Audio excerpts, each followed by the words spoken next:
Okay guys, we're here at the paddocks, of course, of Ducati Philippines, and we're with the top guy in the series right now, no? TJ Alberto, and of course, the novice rookie rider, Troy Alberto, who finished first today. Yeah, okay. TJ, it's been a really, how would you put it? How would you put the conditions of the track this past race? Well, since Friday practice, the track conditions have been very wet. Might as well be using jet skis. Yes. So it's hard to gauge the performance of the team and the bikes, the riders this weekend. So it really came to qualifying and to race one to really see how we are for the weekend.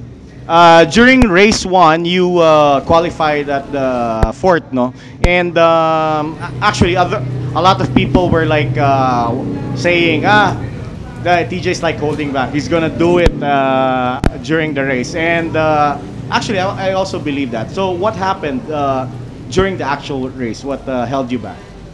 Well, it's a wet race, and being that there's a big risk that can happen, you know, we can crash or have a DNF. So that's what we want to avoid for the championship. So I decided to, you know, play it safe and push as hard as I could in the early laps.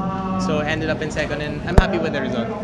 Actually, that's intelligent riding, no? Especially in Filipino, inaalagaan yung points, no?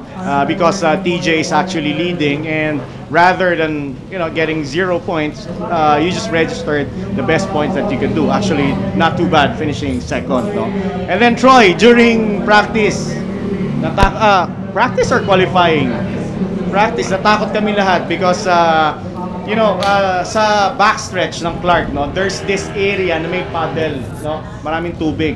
So pag dinaanan mo yun, pag mabilis ka, lumulutang yung bike, yung tires. It's called hydroplaning. And I think, is that what happened to you? Yeah, entering the stretch, there was a big puddle. I made a wrong line choice and then went straight through the puddle, and then I ended up high siding and then landing in the grass.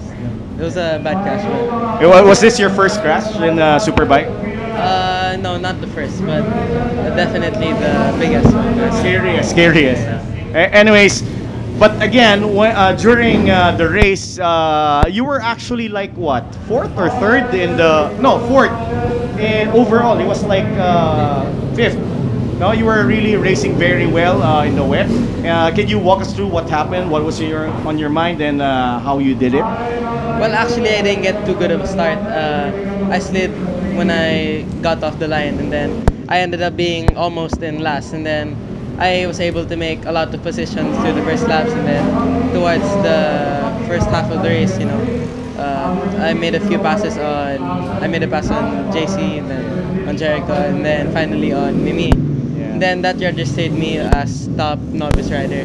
So for the first few laps or so, I was trying to push and then trying to catch Rainiel. But then after a few laps, I started to feel the effects of the crash from Saturday. And then I decided to just back off and then feel good about where I was already at that position. Yeah, I mean, that was actually a good position. You were number one in your class, and no reason to catch somebody you're not racing against, right? Except you didn't catch the intermediate guy again, right? Yeah. Sandbagging, I think. Okay, so anyways, congratulations, guy. TJ finishing second for the third leg of the Philippine Superbike Championship, and of course, Troy back on top of the novice class. Again, guys, we have here Ducati Philippines. You're with, are you racing Ducati Enyos, correct? And then you're Ducati Bacus.